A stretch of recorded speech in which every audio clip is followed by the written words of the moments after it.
कैसे हो आप? ठीक हो ना? बहुत अच्छी। और सदा खुश रहना है। कोई भी परीक्षा आए, कोई भी पेपर आए, कोई भी परिस्थिति आए, सदा सोचना है मेरे साथ मेरा बाबा खड़ा है। ये याद रखना है आपको, ठीक है? कोई भी पेपर मेरा कुछ भी बिगाड़ नहीं सकता, कोई भी परिस्थिति मुझे हिला नहीं सकती। मैं अचल अड़ोल निश्चय बुद्धि आत्मा हूँ, है ना? मेरे संकल्प में भी माया मुझे हिला नहीं सकती। भले कोई भी प्रॉब्लम आए, कोई भी पेपर आए, कैसी भी सिचुएशन आए, ब्राह्मण परिवार से आए, लौकिक परिवार से आए, दुनिया से आए, कहीं से भी आए, ठीक है? मेरा संकल्प दृढ़ होना चाहिए। मेरी अंदर में बाबा की याद, बाबा का प्यार अटूट होना चाहिए, है ना? ये सदा अपने दिल में बाबा को बिठा के रखना। आप बैठे हो? हाँ, आए ना, आप बैठे ना। आपने बुलाया, हम आ गए। आप बिठाओगे तो हम बैठ जाएंगे। आप बैठे। एक बार 440 हाँ। को आए ना, हाँ। एक बार आए आप, दिखा मुझे। थैंक यू बाबा। जब भी बच्चे बुलाते हैं, क्योंकि हमारा तो शरीर नहीं है ना, ऐसे घूमता हूँ। 2-4 प्रश्न थे बाबा, आपको पूछना था मुझे। बाबा, मुझे ऐसा लगता कि प्रॉपरली पुरुषार्थ नहीं कर रही, मैं सेवा में भी बाहर नहीं जा रही, मैं घर में बैठ के जितना मैं करना सोची उतना नहीं कर पा रही। शरीर से, मन से, घर में सिचुएशन से कुछ ना कुछ विघ्न आ रहा ही है, थक जा रही मैं। आपका ये प्रश्न है? हाँ। हाँ, सबसे अच्छी बात हम इसमें बताएंगे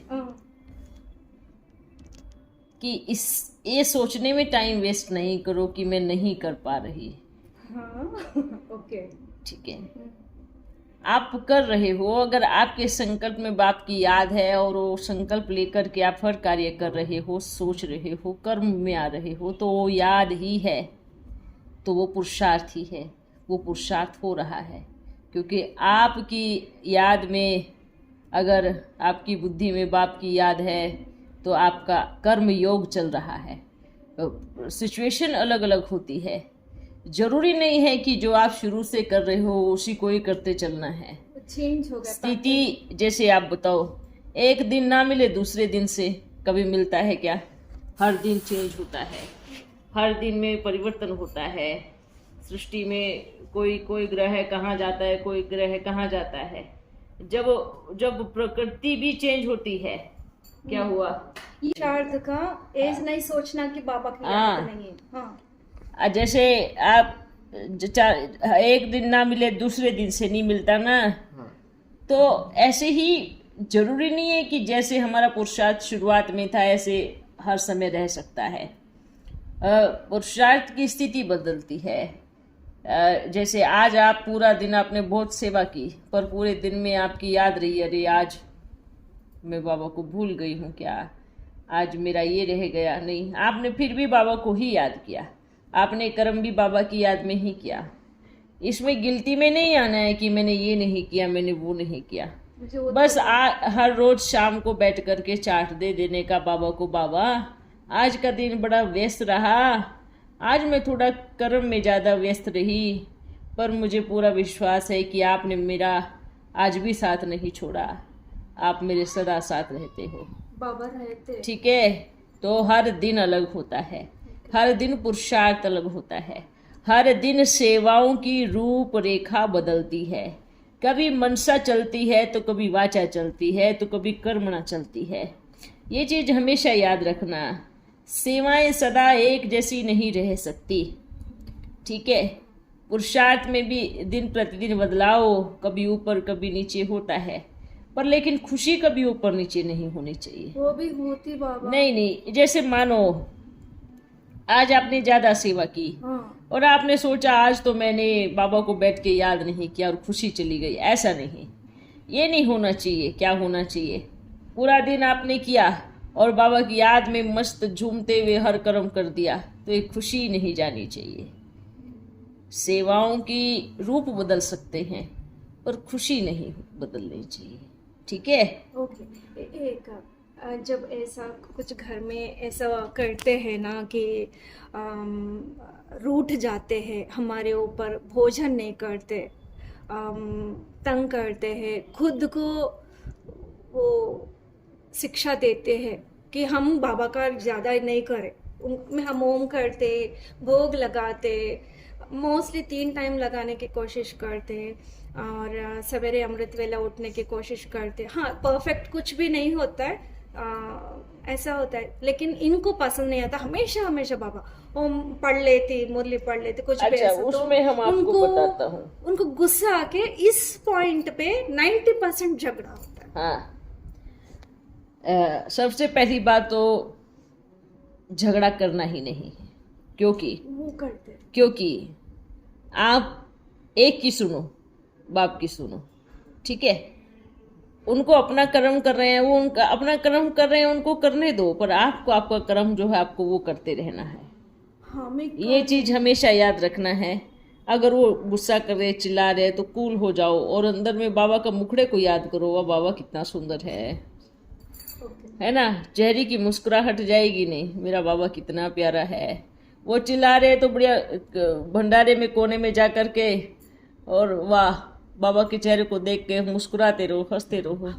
दुखी क्यों होना? हमारा ऐसा चेहरा देख के हमारा थोड़ा उनको दिखाने की जरूरत नहीं है ना। काम करते छुप के आके देखे और ज्यादा भड़क जाते, हम करके रख लेते। नहीं, उनको कुछ दिखाने की जरूरत नहीं है। आपको अपना कर्म साइलेंट में जा करके दरवाजा बंद करके आराम से बैठ जाओ, ठीक है। जब आत्मा का रोल प्ले करके चला जाए फिर आराम से निकलो बाहर। इसलिए खुशी के सागर के बच्चे मस्त खुशी में नाचते रहो, झूमते रहो, ठीक है। ये देखो, एक तरह से आप ये सोचो कि यह आत्मा मेरे पुरुषार्थ कराने के निमित्त बन रही है, ऐसा सोच सकते हैं ना। अगर कहीं ना कहीं आपका बुद्धियोग ज़्यादा अटक जाता तो इतना पुरुषार्थ के निमित्त नहीं बनते, इतनी सेवा नहीं कर पाते। आज तो बंधन मुक्त आत्माएं भी इतनी सेवा नहीं कर पाती ना। पर आप भले थोड़ा सा भी टाइम निकाल करके सेवा करने के लिए चले जाते हो या सेवा करते हो, कैसी भी सेवा का रास्ता ढूंढ लेते हो, तो आपको तो अच्छा भाग्यशाली बनना चाहिए। हाँ, सोचना चाहिए अपने भाग्य पर और धन्यवाद करो, वाह क्या कितना अच्छा पुरुषार्थ मेरा आप करा रहे हैं, ठीक है। हाँ, कुछ समय 15 दिन महीना ऐसा होने के बाद वो बढ़ जाता है, पहले सब ऐसे ही रहता। फिर ये सब चीजें छोड़ दो बुद्धि से। बुद्धि से सारे बंधनों को तोड़ना है, बुद्धि से सारे बंधनों को तोड़ना है। अपने आप को स्वतंत्र परी अनुभव करना है कि मैं बाबा की परी हूँ, उड़ रही हूँ आसमान में, चारों तरफ को साकाश दे रही हूँ। हर एक आत्माओं को जैसे सोचना है कि बाबा ऊपर से मटका भी भर रहे हैं और मैं आत्मा नीचे गिरा रही हूँ सृष्टि के ऊपर, और सारी आत्माएं जल मौफिक पी रही है। अर्थात वो मटके पे लिखा है सुख, शांति, प्रेम, आनंद।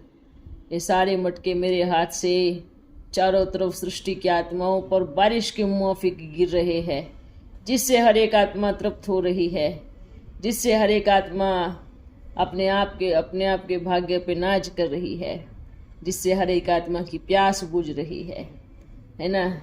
ऐसे अनुभव करो कि जैसे कोई परी के हाथ में मटका है और वो हर तड़पती हुई आत्माओं को जल पिला रही है, अर्थात साकाश शांति का जल पिला रही है, प्रेम का जल पिला रही है। ऐसी मन सा सेवा करो। स्पेशल किसी को नहीं पिलाना है, नहीं तो पीछे पीछे दौड़ते हैं ना स्पेशल के लिए। नहीं, स्पेशल नहीं पिलाना है। ग्लोब पे ऊपर जाओ, पूरे सृष्टि के गोले पर बैठकर सार्वजनिक डाल दो और सब अपने आप ही पी रहे हैं। हाँ, ये मनसा सेवा करना है, ठीक है, और सदा खुश रहना है। ओके, और सब ठीक हो ना? अभी ओके मत बोलो, अब जाने का इंतजाम मत करो। रुको। वाह, हर बच्चे की प्रश्नों की लिस्ट होती है ना। उठा था, हर औरत अपने पति के लिए त्याग करती है, बहुत कुछ समर्पण करती है।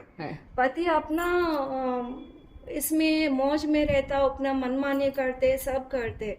लेकिन जब पत्नी के यहाँ तो बहुत रिस्ट्रिक्शंस रहते, देखो और वो समर्पण भी समर्पण रहता का है। जो भाव होता है ना, वो पत्नी में कई गुना ज्यादा होता है पति से। उनको नहीं रहता। पति से कई गुना ज्यादा पत्नी के अंदर समर्पण भावना, इसलिए उसको आदि शक्ति के स्वरूप कहा गया है नारी के, क्योंकि उसके अंदर समर्पण की भावना।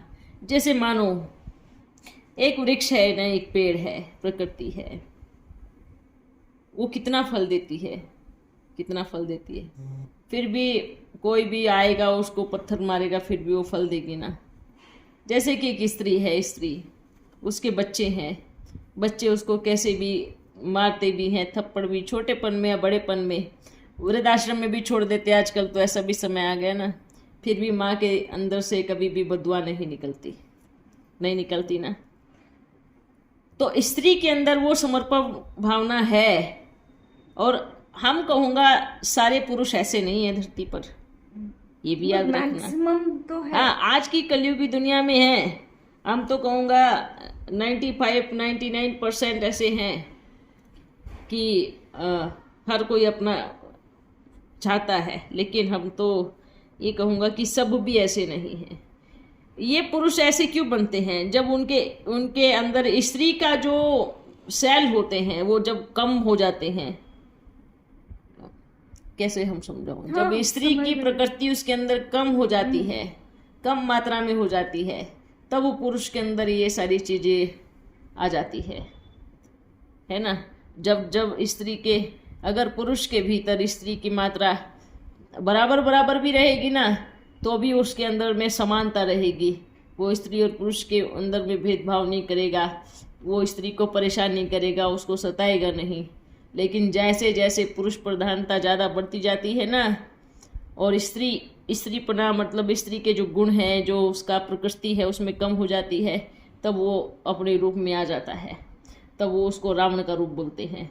स्त्री पे हाथ उठाना, आजकल तो पुरुष क्या करते हैं, स्त्री पे हाथ उठाना, ये बहुत बड़ा, हम तो कहूँगा बहुत बड़ा पाप है। क्यों पाप है? आप प्रकृति के रूप की बनी हुई जननी पे आप हाथ उठा रहे हो। कारण चाहे कोई भी हो, आप कारण को नहीं देख सकते, बिल्कुल नहीं देख सकते, पर हाथ उठाना बहुत बड़ा पाप है, बहुत बड़ा पाप है। क्योंकि आप किस पे हाथ उठा रहे हो? आपने स्त्री पे नहीं हाथ उठाया, आप सीधा आदि शक्ति के सामने वार कर रहे हो। पर स्त्री के अंदर सहन करने की ताकत बहुत ज़्यादा होती है, पर एक लिमिट तक होती है। वो जब अपना रूप धारण करती है तो दुनिया का कितना भी अहंकारी पुरुष क्यों न हो, आप ही समर्पण हो जाता है, आप ही सरेंडर हो जाता है। इसलिए स्त्री को जो सता रहे हैं, जो उसको परेशान कर रहे हैं, वो बहुत बड़ी गलती है। और सबसे बड़ा पाप कौन सा बनता है? उन स्त्रियों को मारना। किन स्त्रियों को मारना?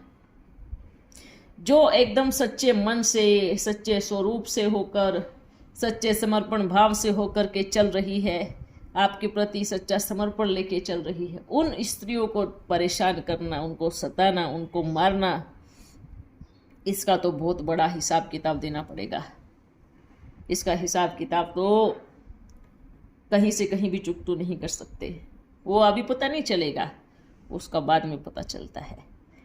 क्योंकि हाँ, दूसरी बात, कुछ ऐसी स्त्रियां भी होती है जो पति को परेशान करती है, ऐसी भी होती है, वो अलग है। फिर भी हम कहूँगा उनको भी हाथ नहीं उठाना है, उनके ऊपर भी कभी हाथ उठाने का लॉ ही नहीं है। हाथ उठाना ना स्त्री ना पुरुष एक दूसरे के ऊपर लॉ नहीं कहता कि हाथ उठाएं, परेशान करें, मारे ये। और जो ऐसे करते हैं ना, धीरे धीरे उनके घर की सुख शांति सब खत्म होने लगता है, उनके घर में अशांति वास करने लगती है, दुख परेशानी बीमारी घेर लेती है,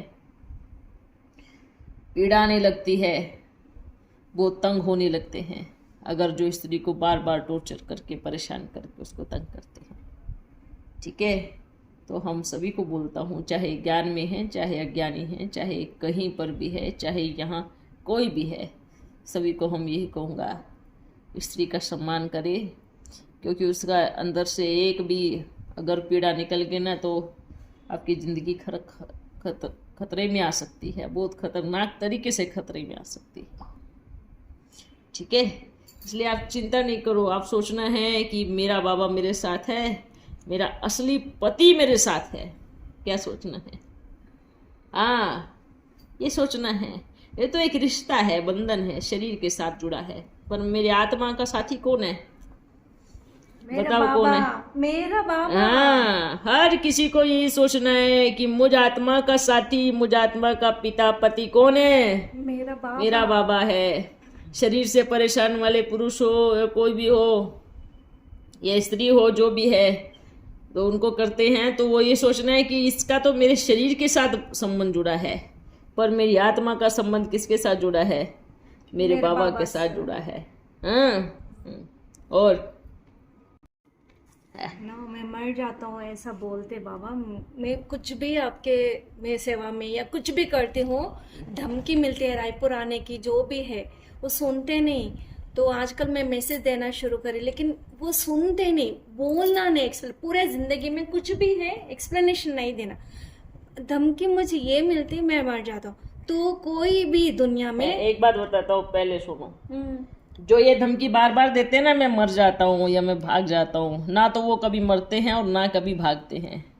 ठीक है, ये गीदड़ की धमकियाँ होती है। रियलिटी में मुझे मारने आए ना वो। तो इसलिए आपको ये तो एकदम वो है। और आपने क्या कहा, हिसाब किताब होता है ना? देखो, हिसाब किताब जरूर होता है। हिसाब किताब एक तो बनता है, एक बिगड़ता है। अगर हिसाब किताब बन रहा है तो कैसे पता चलेगा? अगर हिसाब किताब बन रहा है या हिसाब किताब चुकतू हो रहा है तो कैसे पता चलेगा? कैसे पता चलेगा? उसका एक समय होता है जब वो पुरुष स्त्री को पीड़ा देना शुरू कर रहा है और स्त्री को जबरदस्त पीड़ा हो रही है, वो रो रही है, तड़प रही है, वहां तक हिसाब किताब, मतलब एक समय तक चुकतू हो गया। जब स्त्री को फर्क पड़ना बंद हो जाए और पुरुष का अत्याचार बढ़ता जाए और स्त्री एकदम बिल्कुल उसको रिलैक्स और उसको कोई मतलब नहीं है, उसको फर्क पड़ना बंद हो जाए, तब पुरुष का हिसाब किताब बन रहा है। वहां से उसका चुकतू हो गया है, वहां तक उसका चुकतू हो चुका है। अब फिर पुरुष का हिसाब किताब बन रहा है, उसका बन रहा है, टू मच बन रहा है। और फिर उसको चुकतू करना पड़ेगा और उसके बाद उसको उसी स्त्री की जरूरत पड़ेगी। हिसाब किताब भी तब तक होता है जब तक दोनों पार्टी एक दूसरे की पीड़ा में रो रही है, तड़प रही है, बराबर चल रहा है एकदम। उसके बाद जब एकदम ऐसे साइड में होकर के साइलेंट में बैठ जाता है और एकदम बाबा की याद में मगन हो जाता है और उसको उसकी किसी भी चीज़ का कोई फर्क नहीं पड़ता, तब पुरुष का हिसाब किताब बनना शुरू होता है। ये दोनों में है, या तो स्त्री या पुरुष। अगर दोनों में से मेजॉरिटी स्त्रियों की है, हमको है ना, और दुख देने की मेजॉरिटी पुरुषों की है, तो वो फिर पुरुषों का हिसाब किताब बनना शुरू होता है। और फिर याद रखना, फिर ऐसी आत्माएं थोड़े टाइम के बाद बीमारी से, शारीरिक रूप से, मानसिक पीड़ा से ऐसी ग्रसित होंगी कि वो फिर वो हिसाब किताब जो उसने स्त्री को दिया है ना, वो हिसाब किताब बनाया है, फिर जो स्त्री को दिया है ना, फिर वो भोगना शुरू करेंगे उससे। इधर ना ऐसा जेंट्स को बहुत देखा है, फिर वो लेडीज ही सपोज उनको करना पड़ता है। हाँ, उनको ही फिर पति को पत्नी ही देखना पड़ता है, बच्चे देखना पड़ता है। यही देखिए, वो तो ऐसा भी सताया, और ऐसे भी सताया। ये तो कितना है टॉर्चर हो गया ये। लेकिन इसमें आपका फिर जमा होता है पुण्य का खाता। पुण्य का खाता। आपको समझ में आ रहा है? ये बहुत सूक्ष्म तार है। अगर फिर पति डेड है पूरा, फिर स्त्री को उसकी सेवा करनी पड़ रही है, सच्चे मन से, भाव से और बाबा की याद से करना कि एक आत्मा का मैं कुछ सेवा कर रही हूँ, उसको सहयोग दे रही हूँ, उसमें आपका पुण्य कर्म बन रहा है। ठीक है, तो उसको ये मत सोचो कि आप तकलीफ में हो, आपको दुख हो रहा है, नहीं, उसमें आपका एक अलग अकाउंट बन रहा है, एक अलग अकाउंट खुला, जो कि आपके बहुत सारे पुण्य के जो खाते हैं वो उसमें ट्रांसफर हो रहे हैं, वो जा रहे हैं, आपका भाग्य बन रहा है। ठीक है, हाँ। बाबा इस दौरान कुछ ये सब सिचुएशन जब होता है, हमने बच्चों को अक्नॉलेज किया है, मैंने सब बोला है कि ये देखो ऐसा ऐसा हो रहा है, ताकि उनको कोई, क्योंकि भटकाने वाले इस इधर बहुत है, नहीं भटकना बच्चे करके, उनको जो हो रहा है उस सिचुएशन का अच्छा बुरा हमने उनको बोला। तो बच्चों को तो टेंशन हो रहा है क्योंकि सिचुएशन बहुत वर्स्ट ही रहा, ऐसा नहीं कि थोड़ा ये है नॉर्मल है दूसरे घरों के जैसे, नहीं, तो वर्स्ट रहा। तो इसमें ना बड़ा बच्चा बहुत रोल प्ले किया हमारे साथ रह के, उसको बहुत अपना 5 साल से तो पूरा डिफेंड करके बाप को बहुत ये करा, मम्मी को कुछ नहीं बोलना ऐसा करके वो बहुत खड़ा रहा। तो लेकिन उसको मैं बोली ऐसा करी, उनको भी दुख होता है ना, मैं सालों साल नहीं बोल के चुप रही, लेकिन उनको भटकाने का जब सब आ गया तो हम उनको आगाह किया, देखो ये ऐसा हो रहा है, ऐसा हो रहा है, तो आप बच्चों को मालूम होना चाहिए, तो अच्छा बुरा तो हाँ कोई भटका नहीं पा रहा अब, क्योंकि बच्चों को मालूम हो गया, क्योंकि हमारे चरित्र पे लांछन लगाया इसमें गया। हम आपको अभी एक इसका आपका जवाब देते हैं। जब पेरेंट्स बच्चों के दोस्त बनते हैं तो उनको कोई भी दूसरा आदमी कोई भी भटका नहीं सकता, कोई भी गलत रास्ता नहीं दे सकता। तो इसमें पेरेंट्स को ध्यान रखना चाहिए। सबसे पहली बात तो आपस में कुछ भी चीज़ें ऐसी होती है बच्चों के सामने ना हो, ठीक है। अगर हो भी रही है, बच्चों को कोई बिठा बिठा के उनका ब्रेन वॉश कर रहा है, तो माँ को उनकी पालना बड़े प्रेम से करनी चाहिए, ठीक है। अब बच्चे आपके तो बड़े हो गए हैं ना, तो आप उनको अच्छे और बुरे का ज्ञान समझा सकते हो, पर जिनके बच्चे बहुत छोटे हैं उन बच्चों को आप क्या क्या बोलोगे। आप अगर पुरुष अगर स्त्री को बच्चे के सामने मारता है या उसकी इज्जत उछालता है या उसके ऊपर हाथ उठाता है, तो याद रखना उस बच्चे के हाथ में आप खुद डंडा दे रहे हो। थोड़ा बड़ा हो जाएगा तो फिर आप अपनी तैयारी ज़रूर करना, क्योंकि उस बच्चे के मन में वही असर पड़ रहा है, वही पीड़ा, वही फीलिंग जा रही है कि इस पुरुष ने मेरी माँ को इतनी तकलीफ़ दी, मेरी माँ को रुलाया, परेशान किया। तो वो बच्चा जैसे आप उस स्त्री के साथ उसको मार के या उसको परेशान करके हिसाब किताब बना रहे हो, ऐसे आपका हिसाब किताब लेने के निमित्त वो बच्चा बनेगा, ठीक है। हिसाब किताब कभी छोड़ता नहीं किसी को, बड़ा बेटा बोलता है। तो इसलिए हम आपको यही कहूँगा कि आपने अच्छे बुरे को उनको समझाया, हाँ। बाकी उनको अपना पार्ट करने दो। अभी इसमें आपको कुछ नहीं, आप अपना जो भी अंदर में है उनको भले बोलो, पर उनको ये भी कहना कि आप अपने मन को पॉजिटिव रखना। हाँ, पितृदोष लगेगा अगर ज्यादा कुछ बोलेंगे, ऐसा नहीं है ना। नहीं, ऐसा कुछ दोष नहीं होता है, पितृदोष ये दोष वो दोष नहीं होता है, ये तो कर्मों की हिसाब किताब होता है। बाप है ना वो।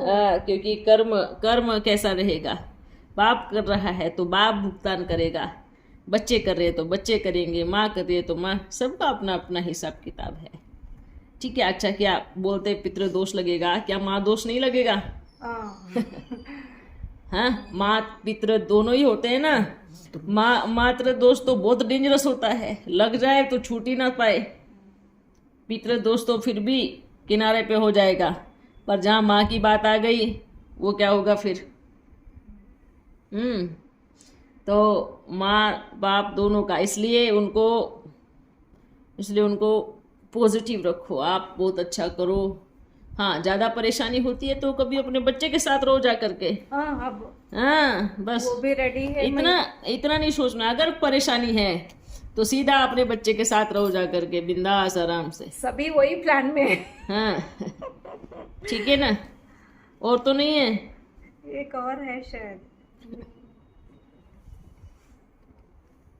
हाँ बाबा, मैंने इन सब दौरान सब्र तो कर ली, बर्दाश्त तो कर लिया सब, लेकिन जब वो पीड़ा होती है अंदर से वो, तो अपना संकल्प खराब हो रहा ना, अपना संकल्प खराब हो रहा ना बाबा। देखो बहुत पीड़ा होती, भले हम अपना निमित्त बन के हम जो भी ऐसा करते, लेकिन संकल्प में कभी ना कभी, एवरी टाइम तो नहीं रहता, बहुत अति में जाता है। तो जब जाता है ना, वो दर्द से वो जो आह निकलती है, ये हमारा भी हिसाब हो रहा है ना। फिर तो हमारे नेगेटिव गया है ना, पॉजिटिव। आप पॉजिटिव करो, आप उसको पॉजिटिव करो। हाँ, लेकिन उस टाइम अगर आपको लग रहा है ऐसे निकलता है अंदर में, तो आपको कुछ नहीं करना है। आप बाबा के पास जाकर के बैठ जाओ, एक गिलास पानी लो और पानी पी के मन को शांत करो, ठीक है ना। तो और अच्छा अगर नहीं फिर भी लगता। ऑटोमेटिकली निकल रहा है तो उसको आप नहीं रोक सकते, मुझे अच्छा नहीं लगता। उसको आप रोक ही नहीं सकते। अगर वो आपके अंदर से पीड़ा से ऑटोमेटिकली होकर के निकल रहा है तो उसके अकाउंट में जाएगा ही जाएगा। किसी को दुख देना अच्छा नहीं लगता, और मुझे मालूम भी हुआ है अच्छा। बहुत जगह से कि किसी को दुख देना अच्छा नहीं लगता। बिल्कुल नहीं लगता। क्या दुख लेना अच्छा लगता है? अच्छा नहीं। ऐसा नहीं है, दुख देना अच्छा नहीं लगता, लेकिन सबसे बड़ी बात है दुख लेना। हाँ, ये चीज समझ में आ रहा है। जैसे दुख देना अच्छा नहीं लगता, ऐसे दुख लेना भी अच्छा नहीं लगना चाहिए। आप इस पीड़ा में रोते रहो कि किसी को दुख देना अच्छा नहीं लगता, पर वो पीड़ा का क्या जो आप दुख ले रहे हो वो कहाँ है? वो अवॉइड कुछ टाइम कर पाती, कुछ टाइम नहीं कर पाती। ये इधर मेरा गलती इधर आता है, मेरे बस में नहीं रहता। दर्द होता है, चीटिंग होती है, हमको बहुत चीटिंग करते हैं, धोखा देते हैं, हमको बहुत साइड करते। तो आप ऐसे करो ना कि मेरा किसके साथ रिश्ता है, वही देख रहा तो जीरी में तो किसके साथ रिश्ता है? मेरे बाबा ने तो धोखा नहीं दिया ना। बाबा देख रहे तो जीरी प्यार किससे है आपको, पति से है या बाबा से? नहीं, बाबा से। तो अगर पति से होगा तो जरूर रोएंगी। नहीं रोऊंगी। नहीं, पति से होगा तो जरूर रोएंगी, और पिता से और परम धामवासी से पिता से प्रेम होगा तो हंसेंगी, खुश रहेंगी, मौज में मनाएंगी। मैं तो ठीक है। हाँ,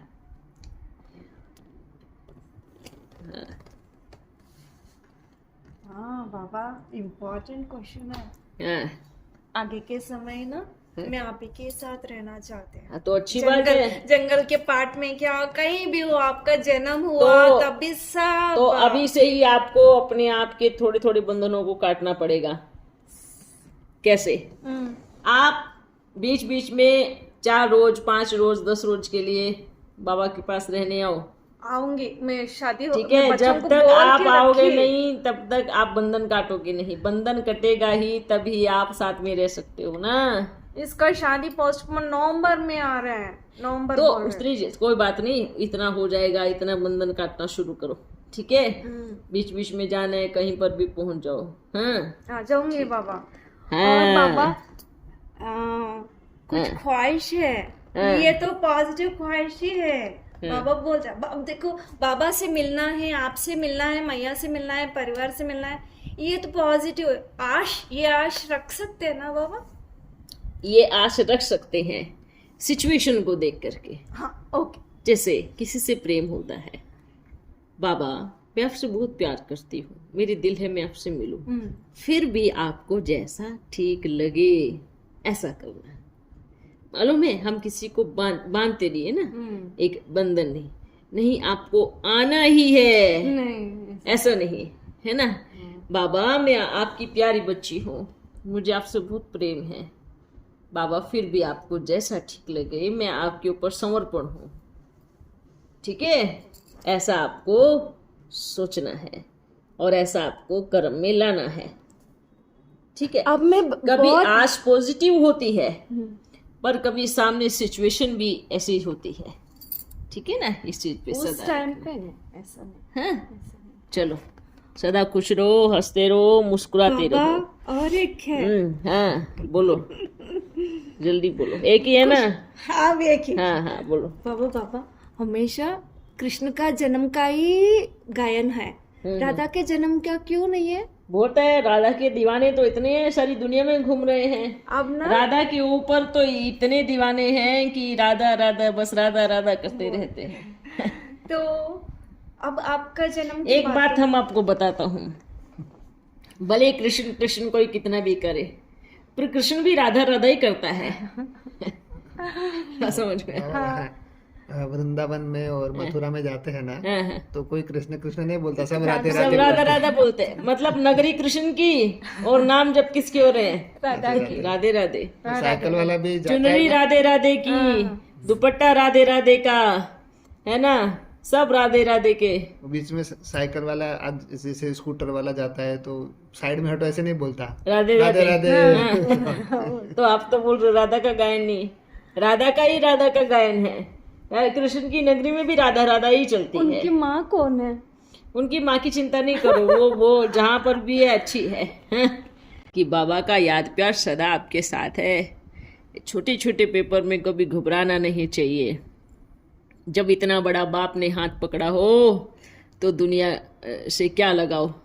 कहाँ ना कहाँ ऐसे सोचना है कि मैं हर कर्म के बंधन से मुक्त आत्मा फरिश्ता बन के उड़ रही हूँ, और किसी और के कर्म बंधन आड़े आ रहे हैं और मैं चुकतू करके पार कर रही हूँ। रास्ते चलते चलते एक पत्थर आ जाए या गड्ढा आ जाए तो पत्थर के ऊपर से चढ़ के नहीं जाना होता है, किनारा कर लेना होता है। कई चीज़ों से किनारा अच्छा होता है। तो इसलिए किनारा भी तब कर पाते हैं जब वो बाप सहारा बनता है। अगर पत्थर पे सामने खड़े हो के बाबा बचाओ नहीं, किनारा करके बाप सदा हाथ में हाथ पकड़ के चलेगा। हर एक आत्मा अपना अपना रोल प्ले कर रही है। ये शूटिंग का टाइम है। आप बाबा की सच्ची सच्ची सीता, सच्ची सच्ची पार्वती हो, और बाबा आए हैं सबको पार ले जाने वाले के, सबको पार लेके जाएंगे, है ना। तो इसलिए आप बुद्धि से खाली करो और बस बाबा की याद में मगन रहो। जब भी बाबा आवाज़ दे कि मेरे बच्चे आ जाओ, तब एक संकल्प भी नहीं करना, ठीक है। हाँ चलो। मैं पास में तौरनार आत्मा हूँ। हाँ, तो ऐसे सोचना मैं हूँ। वही सोच। हाँ मैं हूँ। उसमें कुछ भी आड़े आ रहे तो मुझे करवा लेना बाबा मुझसे। बाबा मेरा हर श्वास आपके लिए, हर संकल्प आपके लिए, हर सेकंड आपके लिए स्वीकार कर लेना। हाँ, और कल्प का पूरा मेरा हर श्वास, हर संकल्प, हर सेकंड मैं ये मैंपन या अहंकार जो भी है ये सब आपके पास अर्पण। हाँ, गिरवी रख दिया ना। गिरवी ने पूरा आपको दे ही दिया। पूरा दे दिया ना। दे गिरवी फिर बहुत लेना बच्चे- नहीं है मुझे, पूरा ले लो। बहुत बच्चे- आप खींच लो बाबा, मुझे नहीं देना। बहुत बच्चे गिरवी रख के चले जाते हैं, नहीं नहीं नहीं मालूम है, थोड़े टाइम के लिए। बाबा ये लो, इसको रखना, हाँ जब जरूरत लगेगी तो ले लूंगा। नहीं मुझे नहीं। बहुत आप खींच बच्चे लेना, ऐसे नहीं गिरवी रख के चले जाते हैं और फिर आकर ले भी जाते हैं, नहीं। है ना। आप देना मत, हाँ, देना मत। नहीं हम क्या बोलेंगे जब कोई अपना सामान लेने आएगा तो नहीं दे नहीं देंगे मैं ना। आपको बेच दी। हाँ। नहीं चाहिए मुझे, ले लो आप लोग को, मुझे मत देना। नहीं, चलो ओके। हमेशा आपके चित्र छाया में रहूं। कहने को कहते हैं हम बाबा को मानते हैं, लेकिन ये वो बच्चे हैं जो कहते हैं हम बाबा को तो मानते हैं, पर बाबा जो कहता है हम वो नहीं मानेंगे। तो फिर ऐसे बच्चों को हम क्या मैसेज दूंगा। ऐसे तो दुनिया के कलयुगी बच्चे होते हैं, क्या बोलते हैं हम अपने बाप को बहुत मानते हैं, ऐसे बच्चे होते हैं, पर अपने माँ बाप को वृद्धाश्रम में छोड़ करके उनको इतनी पीड़ा देते हैं, इतना दुख देते हैं, और मरने के बाद उनकी फ़ोटो लगाते हैं। तो ऐसे नहीं। आज्ञाकारी, वफादार, फरमानबरदार और सच्चे दिल वाले बच्चे कौन से होते हैं? वो होते हैं जो बाप को तो मानते ही मानते हैं, लेकिन बाप की शिक्षाओं को सर आंखों पर रख करके चलते हैं। वो आज्ञाकारी बच्चे होते हैं, उनको हम कहता हूँ गणपति, अर्थात अब एकदम गड़ जाना, बाबा मैं जो हूँ जैसा हूँ आपका हूँ। एक होता है अहंकार से, मैं जो हूँ जैसा हूँ, ऐसा नहीं। कैसा मतलब, अगर बाप को चाह रहा है कि आप अपने आप में कुछ परिवर्तन करो, कुछ चेंज करो, कुछ बदलो, कुछ दिशाओं को चेंज करो, ये आपके लिए अच्छा है। अगर बाप को एक मेडिसिन दे रहा है, उसको नहीं खाए, नहीं मैं अपने आप को देख लूँगा, मेरे को जैसे करना होगा करूँगा, मेरे को जैसे ठीक होना हो जाऊँगा, तो बाप भी क्या शिक्षा, क्या मेडिसिन देंगे? डॉक्टर के पास पेशेंट जाएगा, अगर वो उसको मेडिसिन देता है, अगर वो नहीं खाएगा और वो बार बार देगा, बार बार नहीं खाएगा, बार बार, तो फिर डॉक्टर भी क्या करेगा? भाई इसको ले जाओ। जब ये समर्पण होकर के आएगा ना जिस दिन, उस दिन तो हम भी उनको यही मैसेज भी क्या देना है, बस यही हम सोचता हूँ कि बाबा का प्यारा बच्चा बन कर के रहे, बाबा के दिल में बैठ कर के चले, आज्ञाकारी बच्चा हो कर के रहे। संग दोष है, ये जब भूत उतरेगा तो क्या हाल होगा फिर। जो बच्चे दूसरों को कहते हैं चाहे कोई भी पेपर आए पर हम सबको हिलना नहीं है, हाँ, जो दूसरों को शिक्षा देते थे कैसी भी सिचुएशन आए पर हम एकदम दृढ़ संकल्पधारी होकर के रहेंगे, ऐसे बच्चे भी हिल गए तो फिर क्या, कोई बात नहीं। उनको हम बस समय देता हूँ कि आप एकांत में रहो, आप पुरुषार्थ करो, आप किसी से भी बात मत करो, एकांत में चले जाओ, एकदम रिलैक्स होकर के अपना टेलीफोन साइड में करो 15-20 रोज के लिए और पूरी तरह से समर्पण हो जाओ। बाबा मैं आपका हूँ, आप मुझे जैसे चाहो वैसे बना सकते हो। तभी कल्याण हो सकता है, तभी रास्ता नजर आ सकता है और तभी बाबा फुल फोर्स में मदद भी कर सकता है। अगर टेलीफोन से 20 रोज या 1 मास दूर होकर के रहेंगे तो, है ना। इसलिए संग दोष लगता है ना, देखो ना, बिना तार का तार जुड़ गया। हम कहूँगा जो हमारा बच्चा है, हमारा बच्चा, कोई भी स्कूल मतलब क्या होता है, कोई भी स्थान व्यर्थ जगह, व्यर्थ संग में, व्यर्थ चीज़ों में अगर लगा हुआ है, इधर उधर और बाप को छोड़ करके इधर उधर की चीज़ों में लगा हुआ है, तो वो बाप के पास कैसे आएगा, कैसे आएगा बताओ। और इसलिए बोलता हूँ कि हमारे शब्दों का बच्चे गलत मतलब निकालते हैं, और वो गलत मतलब कैसे होता है हम बताता हूँ। हम सीधा बोलता हूँ पर बच्चे टेढ़े हैं ना, तो वो कैसे समझेंगे, टेढ़े ही चलेंगे। आपको समझ में आ रहा है, एक सीधा रास्ता है पर सीधे रास्ते पे चल रहे हैं, पर वो जो साइड में है वो ऐसे टेढ़े मेढ़े रास्ते पे चल रहे हैं, तो वो सीधी बात को भी टेढ़ा ही समझेंगे। ये मकड़ी का जो जाल, मकड़ी क्या करती है, रात भर जाल बुनती है और फिर क्या होता है, अपने आप ही उस जाल में फंसती है और अपने आप ही उसमें ख़त्म हो जाती है। तो जो भी व्यर्थ चिंतन चलाते हैं, तो इनके बारे में तो हम कहूँगा कि दूसरे स्कूलों में जो बच्चे जाते हैं, इधर उधर के स्कूलों में जाते हैं, कौन से स्कूल की बात कर रहे हैं वो, हम वो भी बोल रहे हैं ना, हमारे पास आएगा वो बच्चा, हमारे साथ रहेगा, हमारे पास ही रहेगा। हम ये बोल रहा हूँ वो हमारे पास ही रहेगा, वो इधर उधर नहीं भटकेगा या वो इधर उधर नहीं जाएगा। वो मंडली के स्कूल में, हाँ, यही रहेगा, जहाँ बाप है वहीं बच्चा रहेगा। ठीक है, तो ये जो स्कूल बनाया है ये बाप का बनाया हुआ स्कूल है, तो कहाँ जाएगा वो, यहीं आएगा। लेकिन जैसे आज सभी एक क्लास में बच्चे पढ़ रहे हैं, कोई बच्चे फेल होके पीछे की क्लास में रह जाते हैं ना, पर जो होशियार स्टूडेंट होते हैं वो क्या करते हैं, वो आगे बढ़ते जाते हैं, और जो नालायक स्टूडेंट होते हैं वो क्लास छोड़ करके चले जाते हैं। मालूम है वो क्या सोचते हैं कि हम इस स्कूल में पढ़ाई अच्छी नहीं हो रही, हम दूसरे स्कूल में एडमिशन लेता हूँ, ऐसे सोचते हैं। उनको ये नहीं महसूस हो रहा है कि हमारी बुद्धि भ्रष्ट हो गई है, या हमारी बुद्धि कम चल रही है, या हम अच्छे से नहीं समझ पा रहे हैं। लेकिन सब स्कूलों में धक्का खा करके फिर कहाँ पे आता है लास्ट में, फिर वहाँ पर जो उसके साथ के जो स्टूडेंट थे वो कहाँ चले गए, वो टॉप लेवल पे चले गए। और जो इस स्कूल में आएगा फिर से आपको एडमिशन पहली क्लास से ही मिलने वाला है। तो हम तो बोलते हैं कि ये स्कूल है, ये बाबा का स्कूल है, ये ओम मंडली का स्कूल है, आना तो इधर पड़ेगा। ये हम आज भी बोल रहा हूँ, कल भी बोलूँगा और हमेशा बोलूँगा ये बात जब तक मैं हूँ। ये आज नहीं तो कल, नहीं तो परसों, नहीं तो तरसों, चाहे रोते हुए, चाहे हंसते हुए, चाहे गाते हुए, चाहे नाचते हुए, चाहे गिड़गिड़ाते हुए, चाहे कैसे भी करके आना तो पड़ेगा। ठीक है। और जो कहते हैं हम कुछ भी हो जाए हम तन छोड़ देंगे पर हम नहीं आएंगे, तो हम कहूँगा कि ये ओम मंडली ये जो मंडली है ना, ये ऊपर भी खुली हुई है।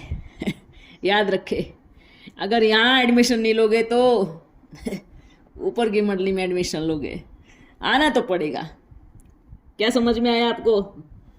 बाबा फिर ये लोग तो मानते भी क्या नहीं समझ ना। में आया आपको? आपको ये समझ में आया? ये जो मंडली यहाँ है ना, सेम वहां पर भी खुली हुई है। आप मरने के पहले इधर आओगे तो मरने के बाद किधर जाओगे, वहीं पे दाखला मिलेगा आपको। ठीक है, वो मंडली के स्कूल में तो आना ही पड़ेगा, साकार में आओ, चाहे चाहे साकार में आओ चाहे सूक्ष्म मतन में आओ। ये फाइनल है। जो बच्चे ऐसे सोच रहे हैं ना, हाँ बस ये हो जाता है, फिर पद की बात आ जाती है, नंबर वार पुरुषार्थ अनुसार, है ना। फिर आप ये नहीं बोल सकते हमसे ऐसे कैसे, ये कौन सी सेवा करा रहे हो, तो आप ही गए थे छोड़ करके, है ना। ओम मंडली तो इधर भी है और उधर भी है, दोनों स्कूल उधर, क्योंकि ये वो पावरफुल ब्रांच है, ऊपर वाली पावरफुल इसलिए ब्रांच है कि आप मरने के बाद आपको दूसरी ब्रांच का कोई स्कूल दिखाई नहीं देने वाला, वहाँ दूसरी ब्रांच है ही नहीं है, वहाँ एक ही ब्रांच है बस, है ना।